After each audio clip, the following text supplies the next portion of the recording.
Queridos, abram suas Bíblias, por favor, na Epístola de Paulo aos Efésios. Eu quero ler juntamente com os irmãos alguns textos, não são poucos textos, nessa leitura no nosso texto base, mas que os irmãos sejam pacientes comigo, amém? Efésios capítulo 2, nós iremos ler o versículo 4, o versículo 5, depois nós iremos ler do versículo 13 até o versículo 9, iremos ler também Efésios capítulo 3, versículos 14 e 15, e Efésios capítulo 1, e ainda também Evangelho de João. São leituras, preste atenção nisso que eu vou dizer, são leituras que são seccionadas, são fragmentadas, são textos fragmentados, mas não são textos que eles, mesmo fragmentados, não corresponderão ao todo daquilo que será dito nessa noite. Então preste atenção nessa leitura, há um sentido, há uma lógica na leitura e na escolha dos textos, como eles serão propostos. Efésios 2, versículos 4 e 5. Mas Deus, sendo rico em misericórdia, por causa do grande amor com que nos amou, e estando nós mortos em nossos delitos, nos deu vida juntamente com Cristo. Pela graça sois salvos. A partir do versículo 13 em diante. Mas agora, em Cristo Jesus, vós que antes estáveis longe, fostes aproximados pelo sangue de Cristo. Porque Ele é a nossa paz, o qual de ambos fez um, e tendo derribado a parede da separação que estava no meio, a inimizade, aboliu na sua carne a lei dos mandamentos na forma de ordenanças, para que dos dois criasse em si mesmo um novo homem, fazendo a paz, e reconciliasse ambos em um só corpo com Deus, por intermédio da cruz, destruindo por ela a inimizade. E vindo, evangelizou paz a vós outros que estáveis longe, e paz também aos que estavam perto, porque por ele ambos temos acesso ao Pai em um Espírito. Assim, já não sois estrangeiros e peregrinos, mas concidadãos dos santos, e sois da família de Deus. Efésios 3, versículos 14 e 15. Por esta causa, me ponho de joelhos diante do Pai, de quem toma o nome toda a família, tanto no céu como sobre a terra. Efésios capítulo 1, versículo 6, a parte final do versículo 6, no amado, quem encontrou, diga amém, no amado, no qual temos a redenção, pelo seu sangue, a remissão dos pecados, segundo a riqueza da sua graça. E para nós encerrarmos, volte aí algumas páginas da sua Bíblia, Evangelho segundo João, capítulo de número 11, nós iremos ler o versículo 25, versículos 43 e 44. Versículo 25 de João 11. Disse-lhe Jesus: eu sou a ressurreição e a vida. Quem crê em mim, ainda que morra, viverá. Versículo 43, a última parte apenas. Lázaro, vem para fora. Saiu aquele que estivera morto, tendo os pés e as mãos ligados com ataduras e o rosto envolto no lenço. Então lhes ordenou Jesus: desatai-o e deixai-o ir. Diga para quem está perto de você: desatai-o e deixai-o ir. Graças a Deus. Queridos, deixa eu dizer uma coisa inicialmente para vocês. Eu acredito, penso eu, que hoje à noite Deus não curará nenhum caroço. Eu acredito. Eu digo isso, acredito em tese, porque Deus pode curar um caroço, sim ou não? Eu acredito que Deus não reverterá nenhum grau de miopia. Se pudesse, começasse pela minha. Mas eu acredito que isso não vai acontecer. Não que Deus não possa reverter nenhum grau de miopia, de astigmatismo, ou se tivesse algum paralítico, alguma enfermidade mais grave no nosso meio. Eu acredito que Deus não faz, mesmo Deus assim podendo fazer.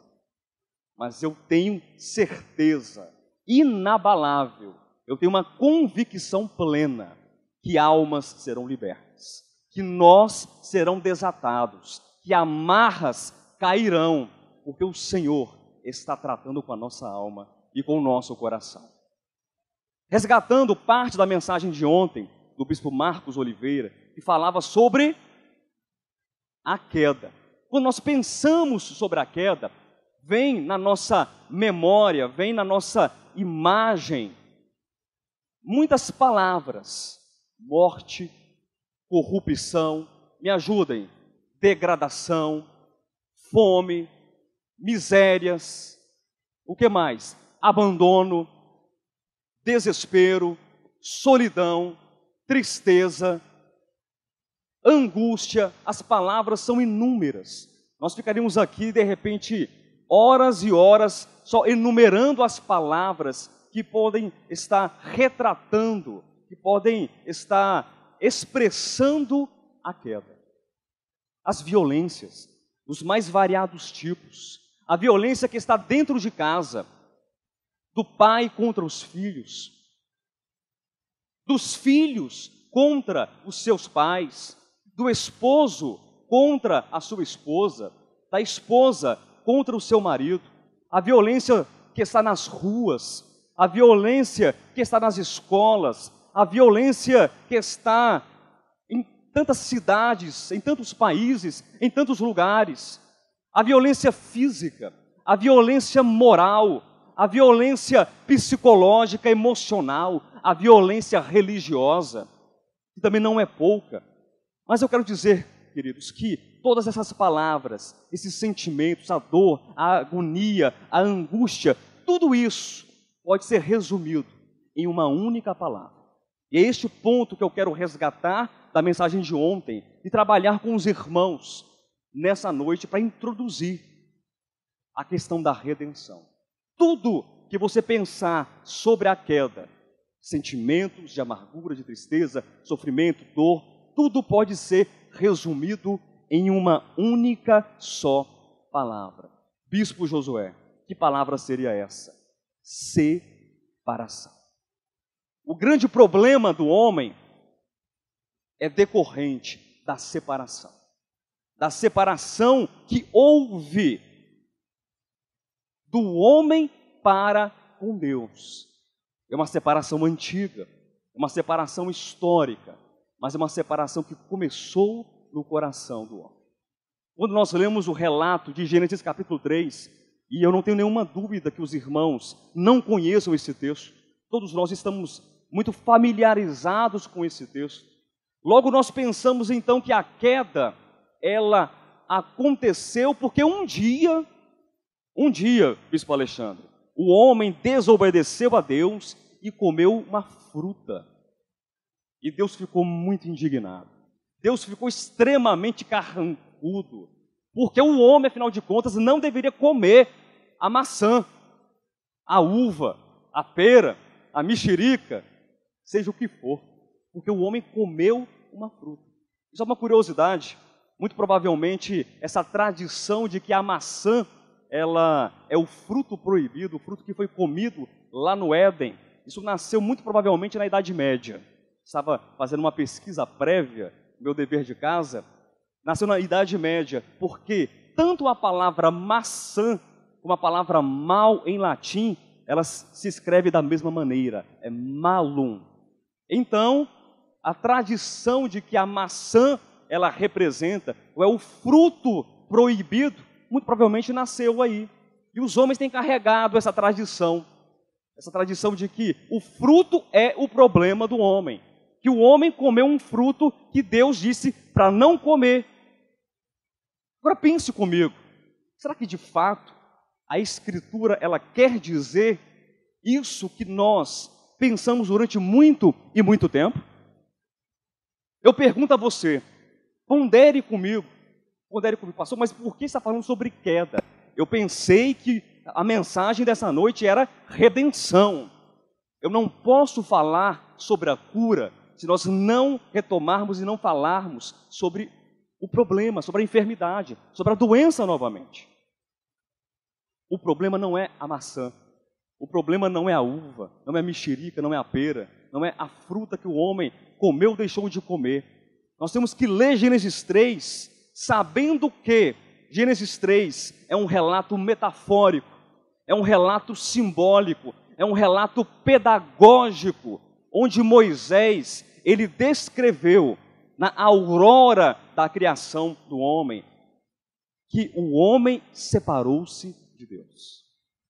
O homem decidiu, com o despertar da sua consciência, tornar-se independente de Deus. O problema não é aquilo que o homem come. Pastor, você tem certeza disso? Mas eu li na minha Bíblia inúmeras vezes, está escrito em Gênesis capítulo 3, que o homem comeu. Comeu ou não comeu de acordo com o texto? De acordo com o texto. Aí eu encontro um grande problema. Sabe por quê? Quando eu leio Mateus capítulo 15, versículo 11, ou de repente um texto correlato, Marcos capítulo 7, versículo 15, se não me falha a memória.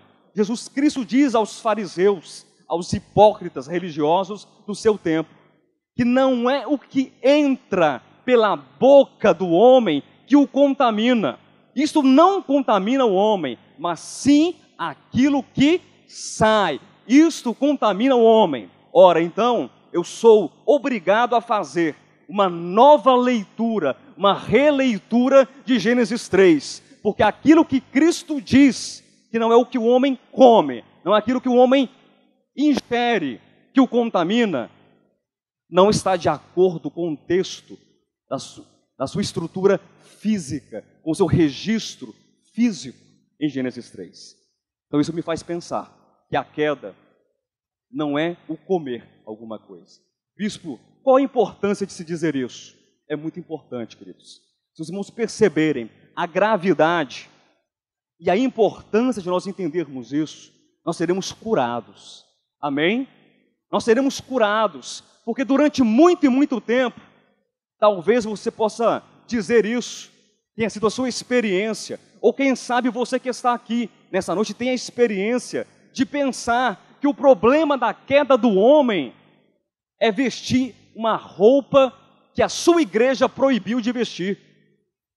Que o problema da queda do homem é comer alguma comida que você não deveria comer e você comeu, então você caiu, você está pecando. Que o problema da queda do homem é um dia da semana que não foi guardado. Que o problema da queda do homem é fazer ou deixar de fazer, é não entrar ou deixar de entrar, é não participar ou participar de coisas, de sistemas, e do sistema nós estamos cansados. Do sistema nós já saímos de lá há muito tempo. O problema do homem é a separação. É a separação. E o apóstolo Paulo, Voltemos para Efésios, queridos. Ele nos esclarece de uma maneira maravilhosa essa questão. Se nós fizermos uma ponte hermenêutica entre aquilo que Paulo escreve na sua epístola e aquilo que é dito por Moisés no seu relato metafórico, simbólico e pedagógico, nós encontraremos uma grande solução para entendermos a questão da queda e entendermos o que de fato significa a redenção para as nossas vidas. Nós temos aqui uma importante chave hermenêutica em Efésios. Pastor, e que chave seria essa? É uma chave que vai abrir o nosso entendimento em relação à queda e principalmente em relação à redenção. Efésios capítulo 2, versículos 4 e 5, dizem assim: mas Deus, sendo rico em misericórdia, por causa do grande amor com que nos amou, e estando nós mortos em nossos delitos, nos deu vida, juntamente com Cristo. Pela graça sois salvos. Versículo 13. Mas agora em Cristo Jesus, vós que estáveis longe, fostes aproximados pelo sangue de Cristo. Pastor, eu li, reli, mas eu não entendi que chave é essa. Eu quero demonstrar pelo texto, à luz da pedagogia de Moisés, que chave hermenêutica é essa. O texto de Efésios 2, 4 e 5 diz que Deus, sendo rico em misericórdia, imagine aqui, pessoal, à minha esquerda, uma coluna. Deus rico em misericórdia. Coluna à direita.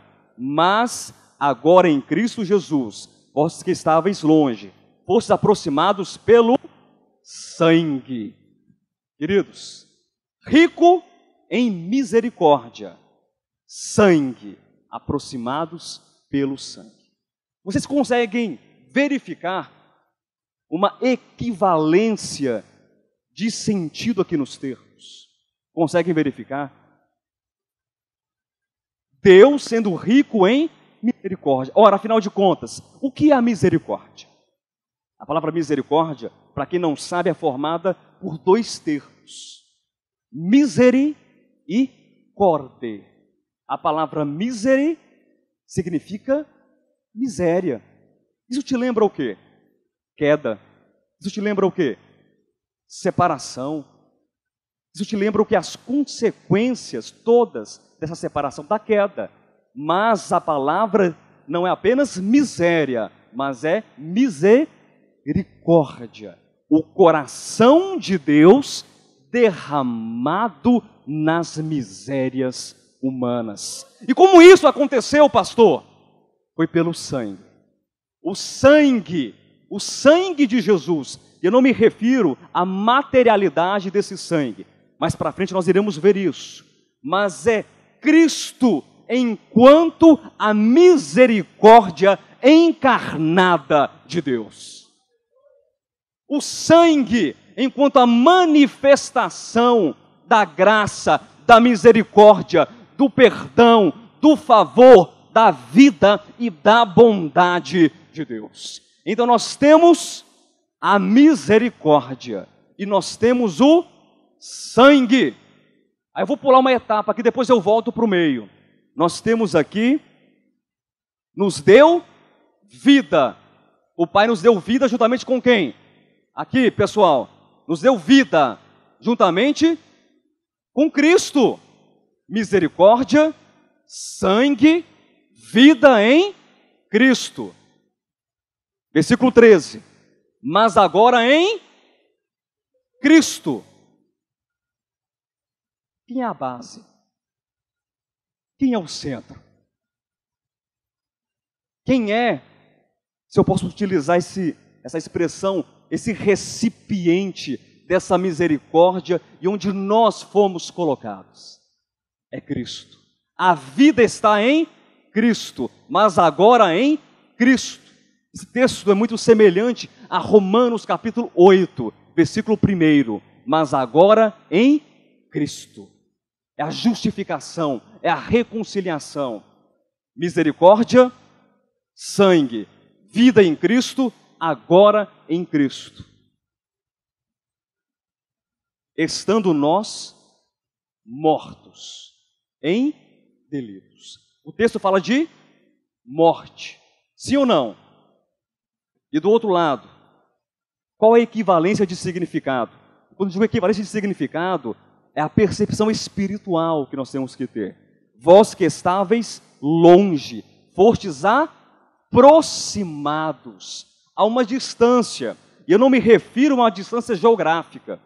Eu não me refiro a uma distância que o judeu estava separado do gentio geograficamente, não. Mas eles foram aproximados pelo sangue. Então, portanto, não é uma distância cultural, não é uma distância racial, não é uma distância étnica, não é esse tipo de distanciamento, mas é a separação que o homem tinha em relação a Deus. Quem compreendeu? Entenderam, queridos? Isso é importante, porque sem essa compreensão, nós não seremos capazes de experimentar a redenção. Porque o problema do homem, eu repito, não é aquilo que o homem faz, não é aquilo que o homem veste, não é aquilo que o homem come, mas é aquilo que ontologicamente, substancialmente, essencialmente, o homem é em natureza, em essência. Um desgarrado, um perdido, um pecador, um rebelde, um inimigo de Deus, da sua vontade e do seu propósito. Mas graças a Deus, porque tem um mas graças a Deus, na sua Bíblia não tem? Deus utilizou da sua misericórdia, da sua graça e do seu favor. E o jardim do Éden, não pense você, que ele está distante de nós, viu? Diga para quem está perto de você, diga, o Éden não está distante. Mas pastor, como assim o Éden não está distante? Eu assisti um documentário um dia desses na Discovery, lá que o Éden está perdido. Tentaram achar o Éden lá para as bandas lá da Turquia, entre os rios Tigre e Eufrates, e os rios Fósseis e papapá e papapá. O Éden está perdido, pastor. Como é que o senhor disse que o Éden não está distante? O Éden está dentro de nós. O Éden, no sentido pedagógico, dessa metáfora de Gênesis 3, nada mais é do que uma miniatura e uma representação, ilustra a condição do homem separado de Deus. Do homem que quer impor sobre os outros, que quer impor sobre o próprio Deus a sua razão, as suas verdades, o seu eu, o seu ego, a sua vontade, porque o desejo era tornar-se igual, tornar-se semelhante, tornar-se como Deus é. Eu pergunto a você, o Éden está distante do homem, então, nesse sentido? O Éden simplesmente ilustra, simplesmente representa aquilo que está próximo de nós, em todos os lugares, em todos os tempos, no Brasil e fora do Brasil, na China, nos Estados Unidos, no coração do rico, no coração do pobre, no coração do grande e do pequeno, de todos, está lá. Mas aí, queridos, vem a grande indagação. Pastor, e agora bate o desespero. O que fazer então? Porque se o homem está morto em delitos e pecados, e o entendimento que nós temos nessa chave hermenêutica, que está morto, não é estar o quê? No esquife, no caixão. É isso estar morto? Não, porque o homem não está ativo aqui, andando, outrora, segundo o curso deste mundo, está morto. O que o homem está então? Separado. Morte possui uma estreita, uma íntima e perfeita relação com separação. Isaías capítulo 59, versículo 2. São as vossas iniquidades que fazem separação. O que separa o homem de Deus. Isso é a morte, de acordo com os termos paulinos, que explique de maneira objetiva, teológica e doutrinária aquilo que é pedagógico e é metafórico em Gênesis 3. E aí, pastor, eu entendi essa primeira parte, beleza, ok. Mas existe então uma saída? Será que existe então uma solução para a decadência humana? Se Gênesis 3 está dentro do meu coração, se a árvore do conhecimento do bem e do mal está dentro de mim, e eu, conscientemente, porque eu sei, eu me opus a Deus, eu escolhi me separar de Deus, eu escolhi viver sem Deus, conforme diz Paulo também em Efésios, capítulo 4, versículo 18, um homem que está alheio à vida de Deus. Quantas vezes, queridos, essa não é a nossa experiência? Pastor, a nossa experiência, inclusive a minha, eu digo nossa, inclusive a minha. Nós vivemos como se Deus não existisse. Nós não falamos isso com a nossa boca. Às vezes nós não temos coragem de falar que isso assim acontece. Mas no fundo, nós precisamos admitir que muitas vezes essa é a nossa experiência. É separação, é distanciamento de Deus. E se nós olharmos para o mundo inteiro, para todas as mazelas e consequências do pecado, queridos, nós iremos e precisamos fazer uma pergunta: existe solução para o homem? Será que existe uma saída?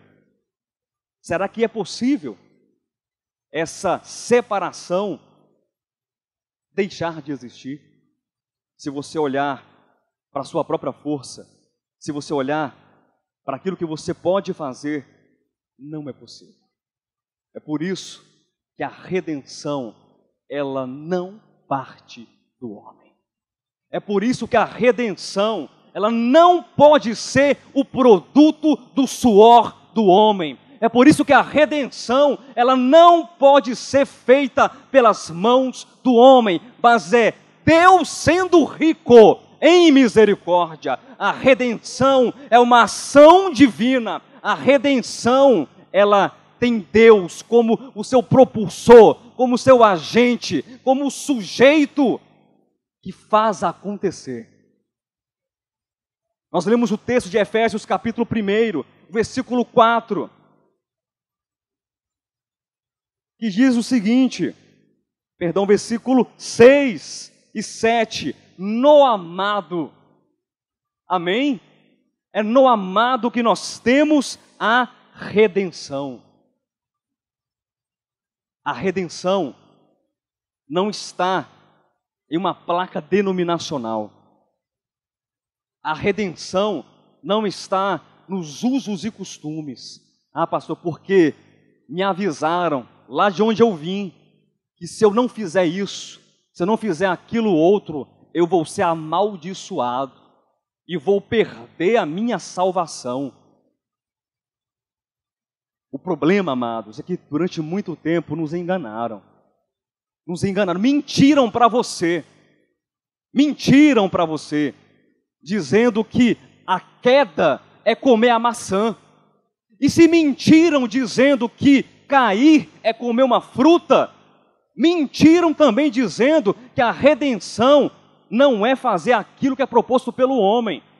Mas nós precisamos abrir os nossos olhos, os olhos do coração, para termos uma compreensão clara, nítida, a respeito daquilo que é a verdade de Deus.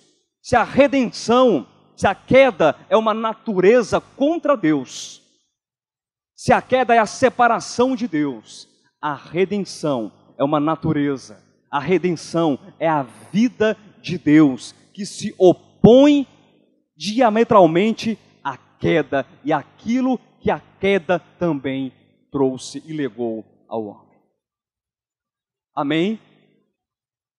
E falando sobre redenção, queridos, nós pensamos em vários conceitos de redenção. E aqui surgem alguns problemas também. Porque nós aprendemos que redenção é simplesmente um pagamento. É um pagamento.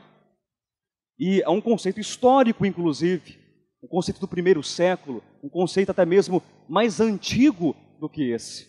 Quando o escravo, ele era comprado e era liberto, ali havia o quê? Uma redenção. Alguém pagava a soltura, a libertação daquele escravo. Isso é redenção. Redenção é o ato de adquirir de novo, de resgatar, de tirar do poder alheio ou do cativeiro. Você pode pegar qualquer dicionário, seja o vernacular, correto? Ou seja, o bíblico. E você vai entender que redenção é o ato de adquirir de novo. E aí? O que eu ganho com isso? Nada. Pastor, está desmerecendo a redenção? Não, muito pelo contrário. Nós devemos colocar ou enxergar a redenção no seu devido lugar.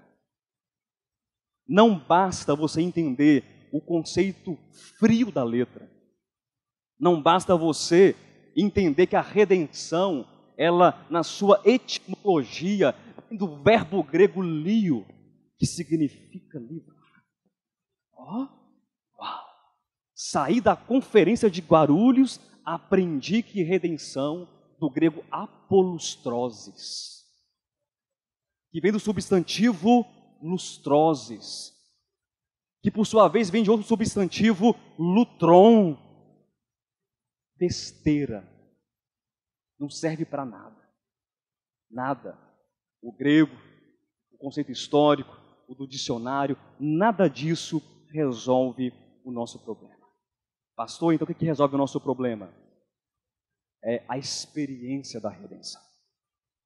É isso que resolve de fato o nosso problema. É experimentar, porque a teologia convencional, ela sistematizou as coisas de um modo como a palavra não apresenta.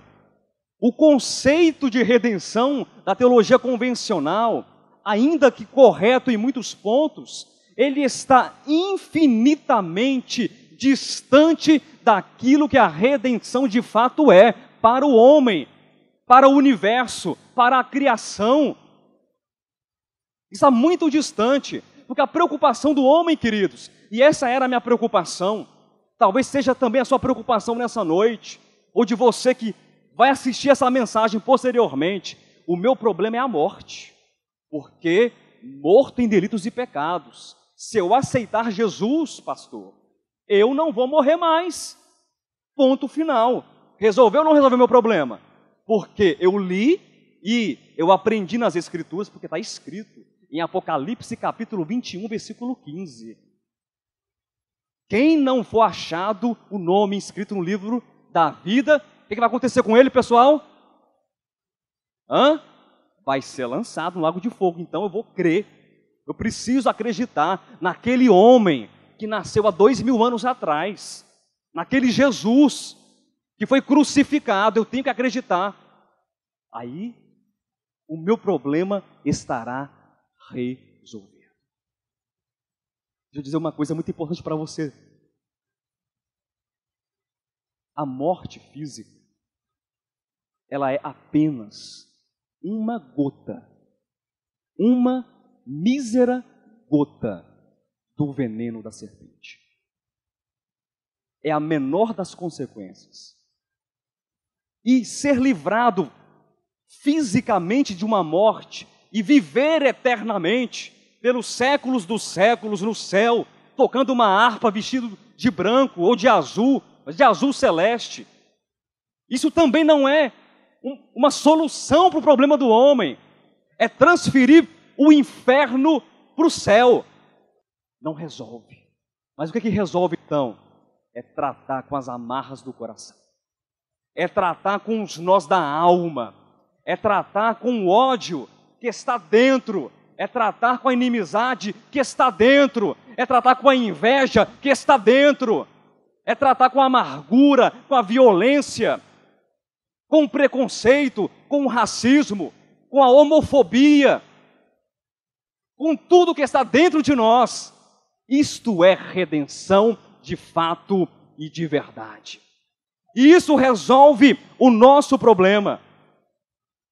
E é isso que Paulo faz ao escrever Efésios. A gente está preocupado às vezes com uma redenção espaço-temporal. Uma redenção que tira você, ou vai tirar você, do lago de fogo. Sim ou não? Mas está escrito. Tira você do lago de fogo e traz você para o céu. Tira de um espaço e coloca em outro. E você não morre mais a morte eterna. Você vive a vida eterna. Aponta para o futuro. É temporal porque é escatológica. É para o futuro. Mas Deus olha para nós e fala assim, não, o problema maior de vocês não é esse, pessoal. Eu quero resolver aquilo que está dentro. Eu quero tratar com o coração de vocês. Eu quero aproximar cada um de vocês. Quando eu digo cada um de vocês, eu não me refiro apenas ao judeu ou ao gentio, porque especificamente falando aqui no texto que fala sobre judeus e gentios reunidos no corpo de Cristo. Mas o princípio da redenção, ele fala de uma reunião, de um congregar, de uma aproximação, de um chamamento onde o próprio Deus chama o homem a ser aproximado dele pelo sangue de Jesus. E o que eu preciso fazer, pastor? Experimentar. Experimentar o sentimento de Cristo. Provar o coração de Cristo. E aqui eu quero gastar algum tempo com vocês a partir do versículo 14 em diante, que nos diz o seguinte: porque Ele é a nossa paz, tendo derribado a parede da separação que estava no meio, a inimizade. Aboliu na sua carne a lei dos mandamentos na forma de ordenanças, para que dos dois criassem em si mesmo um novo homem, fazendo a paz, e reconciliasse ambos. Quem é o reconciliador aqui? Diga, ousadia, Jesus, destruindo por ela a inimizade por meio da cruz, e vindo, evangelizou paz a vós outros que estáveis longe, e paz também aos que estavam perto. Quem é esse evangelista da paz aqui? Jesus, porque por ele ambos temos acesso a um Pai e um Espírito. Queridos, Jesus é a nossa paz. Jesus é o nosso reconciliador. Jesus é aquele que destrói a inimizade. Então nós temos que entender uma coisa de uma vez por todas, que redenção só é possível em Cristo. Amém? Que redenção é tomar esse espírito pacificador. Quando todo o mundo diz para você, quando todo o universo que seja diz para você, não leve desaforo para casa, não seja idiota, não seja besta, porque comigo diz o mundo, ou aquela voz, de repente, do conhecimento do bem e do mal, que está no Éden do coração, diz, comigo não é assim, eu não deixo, eu não levo desaforo para casa. Quem já escutou essa voz aí? Essa vozinha? Já? É. Aí vem a voz do pacificador. Aí vem a voz do reconciliador. Aí vem a voz do amoroso, do amado, que diz, ande a 2ª milha. Se te pedir a capa, entregue a túnica. Se te baterem na face esquerda, dê a face direita. Esse é o espírito, esse é o sentimento da redenção. Não é um programa de metas, como muitas igrejas, muitos lugares, muitos sistemas, muitas religiões têm nos ensinado, que se você atender um programa de metas, Aí tem o programa Plus, tem o programa Ouro, e tem o programa Bronze, tem o Golden, tem o Diamante. E se você atender qualquer um desses programas, você vai estar em menor ou maior grau redimido. Não é isso, nada disso.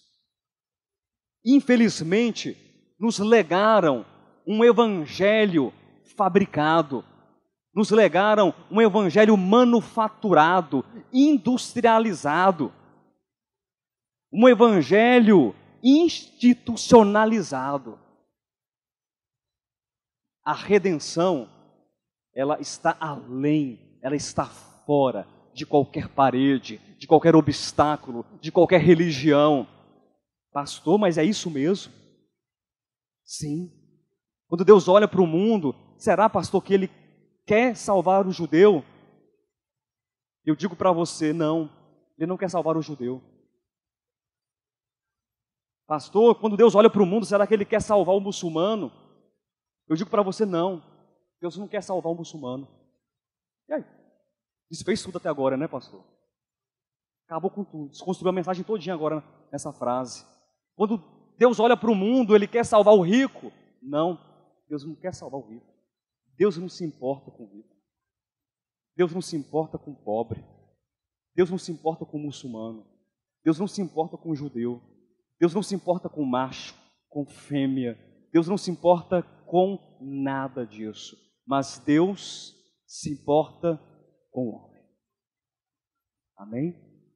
A preocupação de Deus não está nas estruturas sociais. A preocupação de Deus não está nos currais religiosos. A preocupação de Deus não é com a cor da pele, ou com quanto de dinheiro que a pessoa tem no bolso, ou na sua conta bancária. Não é a língua que ele fala, não é a religião a qual ele pertence, mas Deus olha para perdidos, Deus olha para desgarrados, Deus olha para pródigos que saíram da casa do Pai. E o convite de Deus sempre está sendo feito: volta, filho, para a casa do teu pai, onde há pão com fartura. Isto é redenção, não é um evangelho fabricado, um evangelho que diz que você deve fazer ou deixar de fazer alguma coisa para ser salvo ou para ser redimido. Nada disso, nada disso.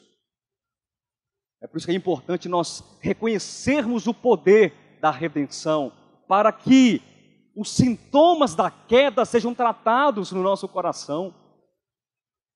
Nós vemos aqui no texto de Efésios o aproximador, o reconciliador, o pacificador, e isso se opõe, queridos, aos nossos conceitos religiosos, porque o Deus em que nós fomos ensinados a crer é um Deus que Ele joga no lago de fogo aquele que é diferente daquele que faz parte do seu grupinho religioso, daquele que não fala como você fala, daquele que não é como você é.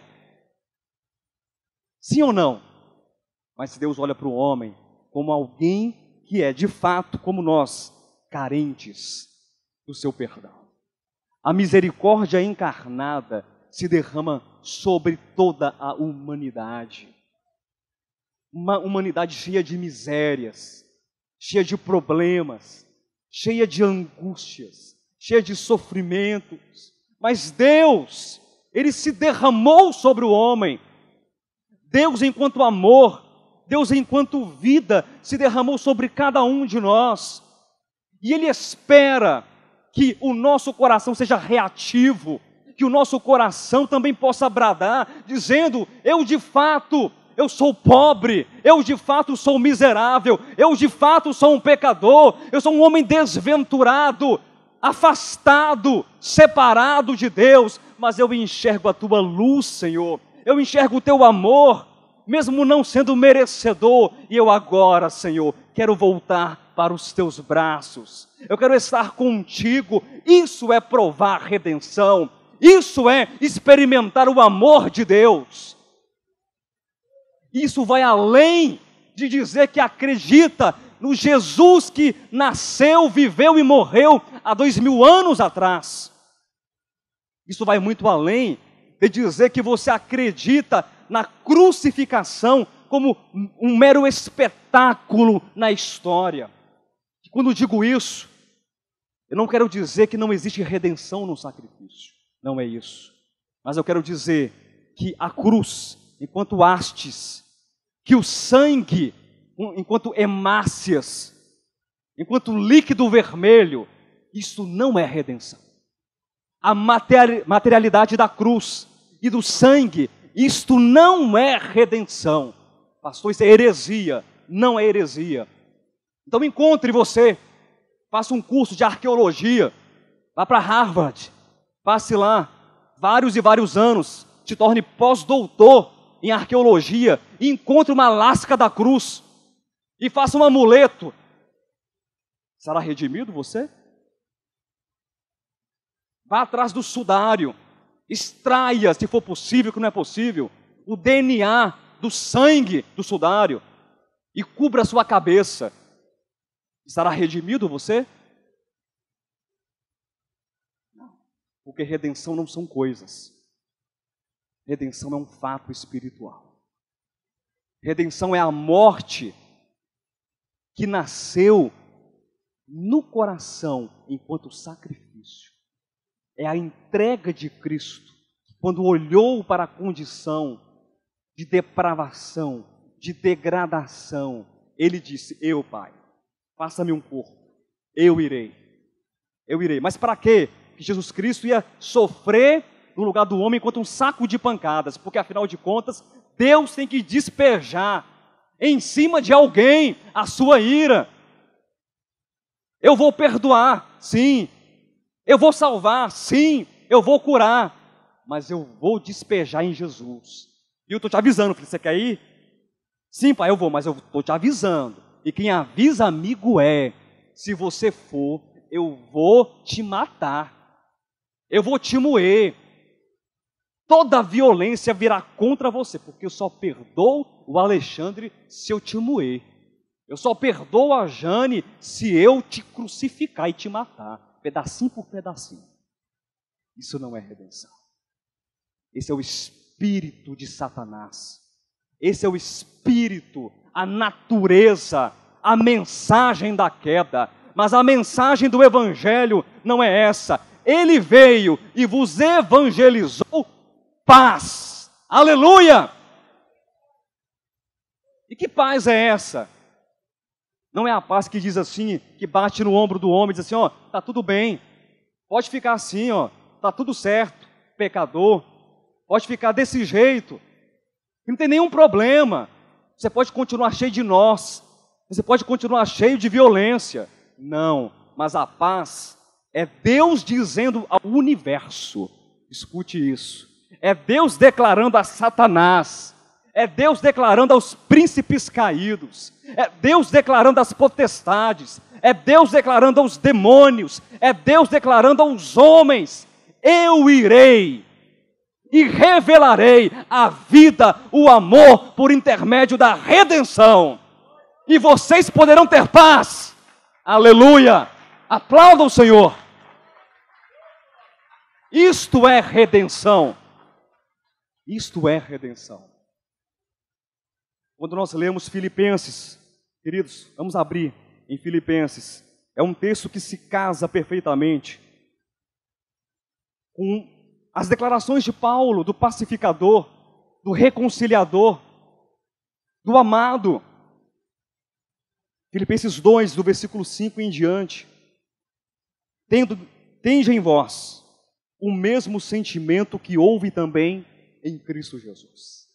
Sabe o que é isso aqui? Pergunta para o irmão que está perto de você. Pergunta, sabe o que é isto aqui? É o Evangelho. Responda, isto aqui é o Evangelho. Diga para ele ainda mais, são palavras de redenção. Amém? Deus nos convida, queridos, a experimentarmos palavras de redenção. Que palavras são essas? Tende em vós. Tende em vós o mesmo sentimento que houve também em Cristo Jesus. E aí Paulo explica que sentimento é este, afinal de contas. Está muito subjetivo até então, não está? Se eu tivesse só esse texto, que sentimento é esse? E aí? Sei. Está difícil, não está? Ele explica.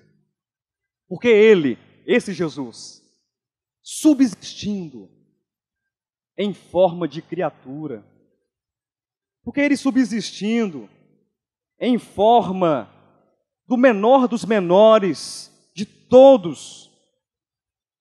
Não é, está escrito. Não. O que está escrito na sua Bíblia? Ele subsistindo em forma de Deus. É o Deus unigênito que está no seio, na intimidade, no âmago, no coração do Pai.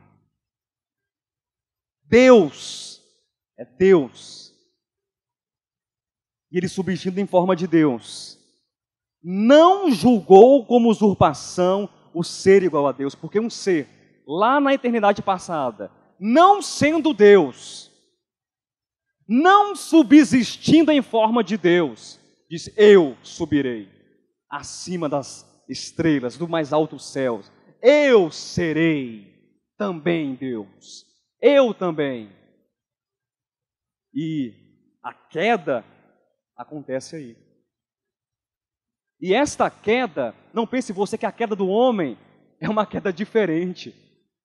Não, a queda de Satanás, ela é transmitida e reproduzida no homem. O sentimento de separação, de abandonar Deus, de ficar distante de Deus, independente de Deus, é transmitido. Aí vem o próprio Deus, na sua encarnação, para nos mostrar o caminho da redenção. Eu sou o caminho, eu sou a verdade, eu sou a vida. Essas palavras são muito simples. Caminho, verdade e vida, isso não me diz nada. Não, isso me diz tudo. Me diz tudo, porque a queda se dá pelo processo do engano e da mentira. É a serpente dizendo ao homem, é a serpente dizendo a você, de repente: você pode comer, você pode ser independente, porque o comer é o despertar da consciência para se tornar independente. É se enxergar não apenas como uma criatura individual, mas é se enxergar como criatura e ver ao seu redor e dizer: eu sou diferente e quero ser igual a Deus. Sou diferente dos outros e quero ser diferente, igual a Deus. Aí vem a redenção, vem o caminho da redenção. Se a queda se dá pelo processo e o estabelecimento do engano, a redenção se dá pelo estabelecimento da verdade. Isto aqui é verdade. Isto é verdade. O engano diz, a mentira diz: mate quem te matar, odeie quem te odiar, desconte, faça sofrer, pague com a mesma moeda a violência. E a verdade diz: não. Se te ferirem, se te matarem, e esse matar não é o físico apenas, dê vida ao próximo. Mostre perdão, mostre abnegação, mostre amor, mostre paz, mostre reconciliação. E desse modo nós seremos redimidos e seremos canais que propagam o mesmo evangelho da paz.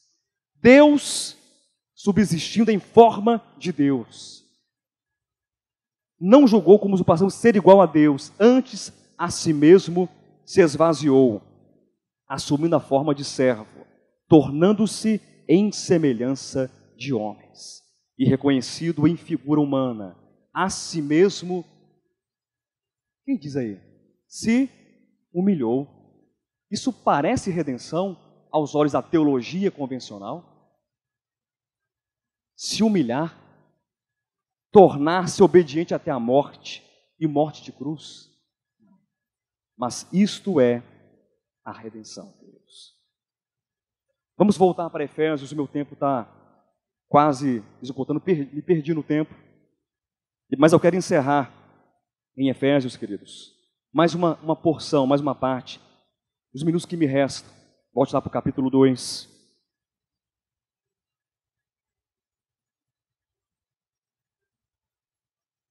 Deixa eu ler com vocês, novamente, o versículo 18 e o versículo 19. Assim, já não sois estrangeiros e peregrinos, mas concidadãos dos santos, e sois da... Que expressão está na sua Bíblia aí? Leia aí, família de Deus. Está escrito na sua Bíblia? Não sois peregrinos, não sois forasteiros, mas sois o quê? Da família de Deus. Da família de Deus. O homem, ele é chamado a compor novamente a família de Deus. A redenção é um convite universal, é um convite atemporal, é um convite que ultrapassa todas as barreiras físicas, geográficas, culturais, linguísticas, financeiras, tudo, para reconciliar o homem novamente com Deus, pela vida de Deus. Quando nós lemos João, Evangelho, capítulo 4, nós vemos um grande episódio que tem muito a nos ensinar, que diz o seguinte, que uma mulher samaritana, ela tem um encontro com um homem, Jesus, que pede água para aquela mulher, dá-me de beber dessa água aqui, desse poço, do poço de Jacó. Os irmãos conhecem esse relato. E a mulher disse, não, eu não posso.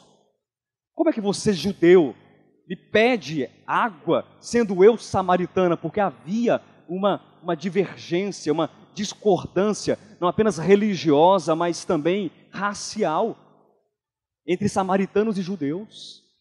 E Jesus fala, se você soubesse quem é que te pede água, é você quem pediria. E eu te daria da água da vida. Jesus está oferecendo àquela mulher nada diferente daquilo que ele oferece a todos os homens. A mesma água que Cristo ofereceu à samaritana, é a água que ele oferece a todo homem. Ao homem que cavou uma cisterna e disse, eu não preciso de Deus, e eu vou ter aqui a minha água salobra, quente, e aqui não se move, cheia de mosquito em cima, cheia de morte, separada do fluxo do manancial da vida, mas eu tenho a minha própria água, porque eu posso viver sem Deus, eu consigo viver sem Deus. E Deus diz isso em Jeremias, capítulo 2, versículo 13, que um grande pecado, o meu povo, os judeus, mas que retrata a história da humanidade, cometeu, deixaram-me a mim o manancial de águas vivas e cavaram uma cisterna rota que não retém a água. Aí vem Jesus e aparece para a samaritana, aí vem Jesus e aparece para você, lá no poço de Jacó da sua casa, lá no poço de Jacó da sua igreja, lá no poço de Jacó do seu trabalho, não importa onde seja o endereço, e diz assim, para com tudo que você está fazendo, eu vou te dar da água viva. E é esta água viva que tem o poder curador, o poder libertador e o poder restaurador para agregar e congregar todos os homens na pessoa de Deus. Queridos, Deus, Ele não é o Pai de poucos. Deus é o Pai de todos. Eu sabia que mais cedo ou mais tarde essa igreja iria começar a comer heresia.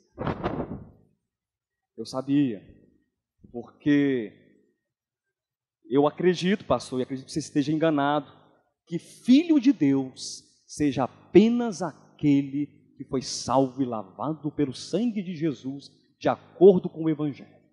Porque o muçulmano não pode ser filho, o budista não pode ser filho, porque nenhum desses pode ser filho, porque eles estão em outra religião.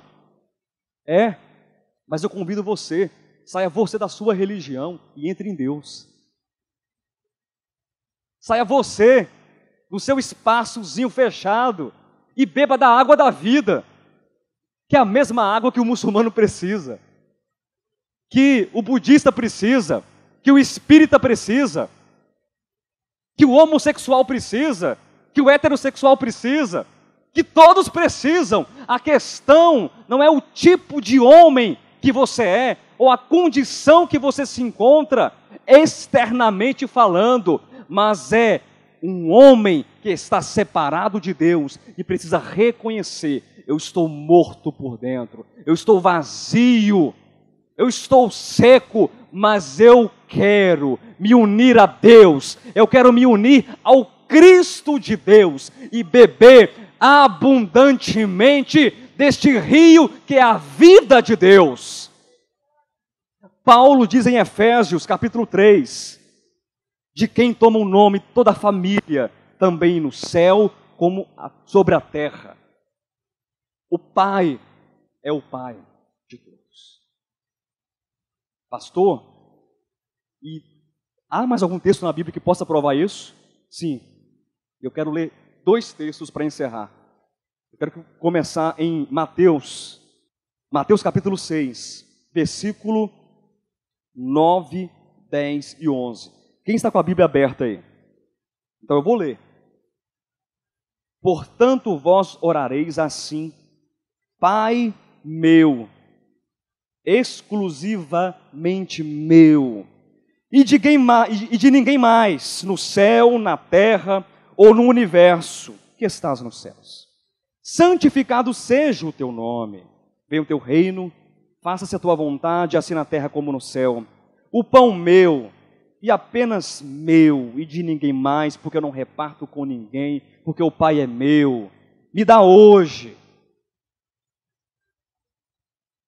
Não, irmãos, não está errado não, porque filho de Deus é só quem é membro da igreja fulana de tal,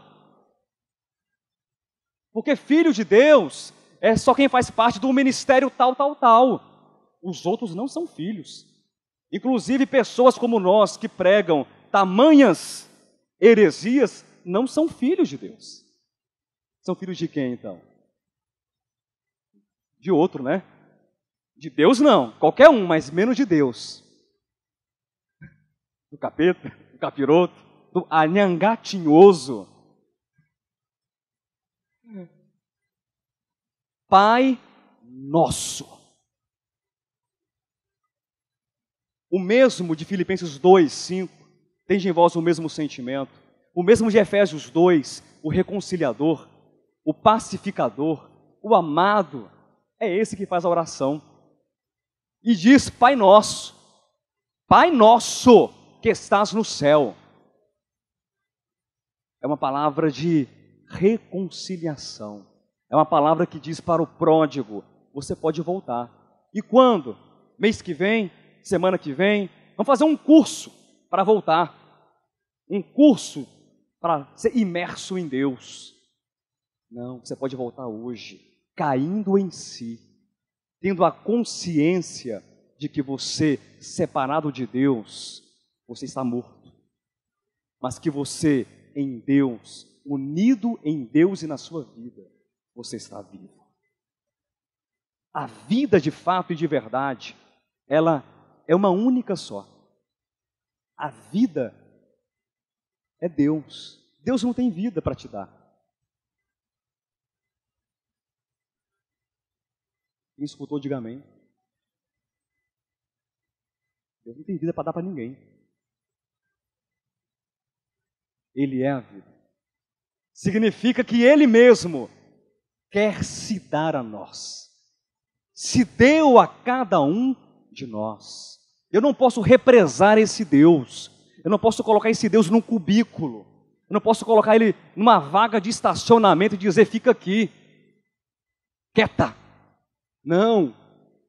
Ele é o Criador, Ele é o Senhor, Ele é o dono de tudo. Nele tudo subsiste, nele tudo existe e foi feito por intermédio dEle e para Ele. E sem Ele nada do que foi feito foi feito. Jesus, Deus, vida eterna, palavra de Deus, verbo encarnado. E todas as existências, elas só são possíveis nele, em Deus. Todas as existências só são possíveis em Deus. Quando você olha para o gafanhoto, olha para o gafanhoto. Gafanhoto tem vida? Tem vida, gafanhoto? Ué, claro que tem vida. Aguenta aí, você, para não cair da sua cadeira você aí atrás. Sabe qual é a vida do gafanhoto? É a vida de Deus. Pastor, para de bobagem de heresia. Tá bom, então não é a vida de Deus não. É a vida de quem? Quem é que mantém o gafanhoto? Quem foi que criou o gafanhoto? Quem criou cada ser, cada animal segundo a sua espécie, cada planta, o micróbio, a formiga, o verme. Quem criou cada átomo, cada estrela do universo? Quem criou cada galáxia? Quem foi? Foi você? Foi o diabo que criou? Foi a sua religião? Foi Deus. E se Deus é o Criador, e a Bíblia diz que nele, e apenas nele, tudo subsiste. Então a vida que passa pela formiga, pelo verme, pela aranha, pelo gafanhoto, pelo orangotango de Bornéu, pelo tigre de Sumatra, só para não perder. Todas essas existências, elas dependem da vida. É da vida de Deus, querido. É da vida de Deus. E aí vem Paulo, e eu vou encerrar aqui agora, em Atos 17. Atos 17. E diz uma coisa que desmonta a gente por inteiro, por completo. Que desmonta nossos conceitos equivocados e religiosos. A partir do versículo 24. O Deus que fez o mundo. Que Deus é esse aqui então que fez o mundo? É o Deus o quê? Criador. É o Deus que fez a barata? É. Fez o grilo? Também. Fez você? Fez? Fez o hindu? Fez o hindu? Mas o hindu ele é perverso, pastor. Porque o hindu não adora Jesus Cristo. Fez chikungunya também? Mas aí é o pecado, né? Mas Deus ele vai restaurar. Quem for picado no novo céu e na nova terra, não vai ter febre de chikungunya, não vai morrer de chikungunya, viu? Mas vai ter muita felicidade e alegria. É brincadeira, querido.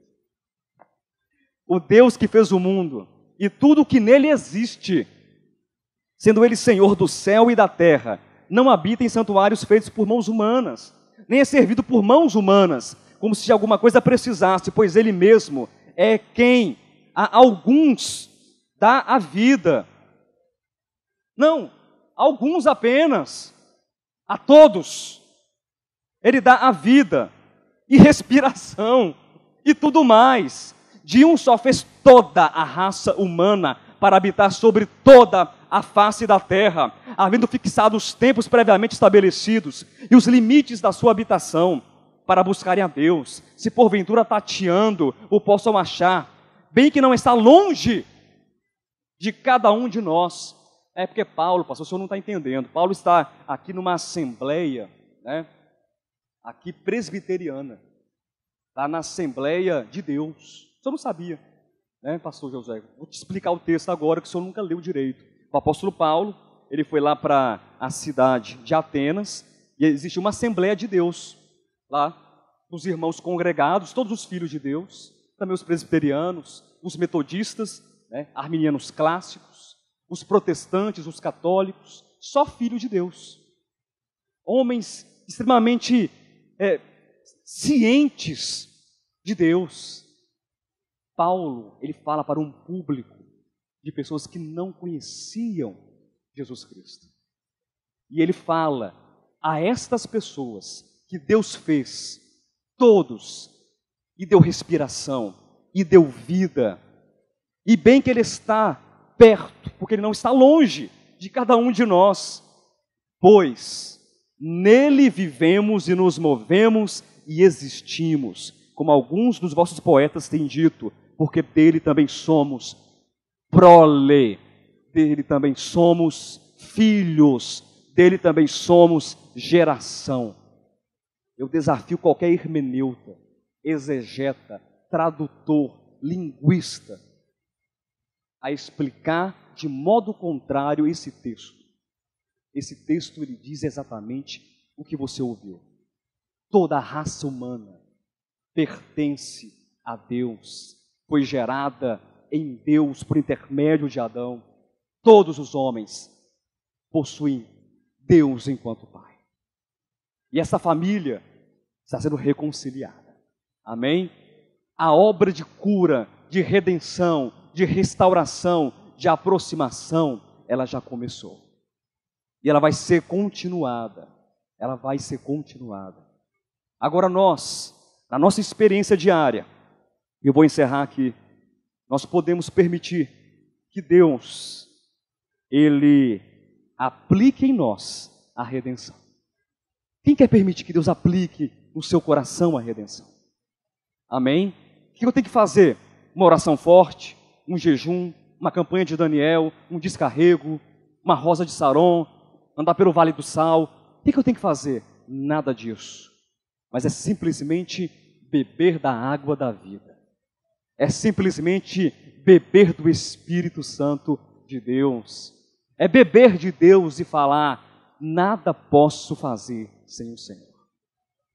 É estar ligado ao Pai de todos e Senhor de todos. É reconhecer que tudo é do Pai.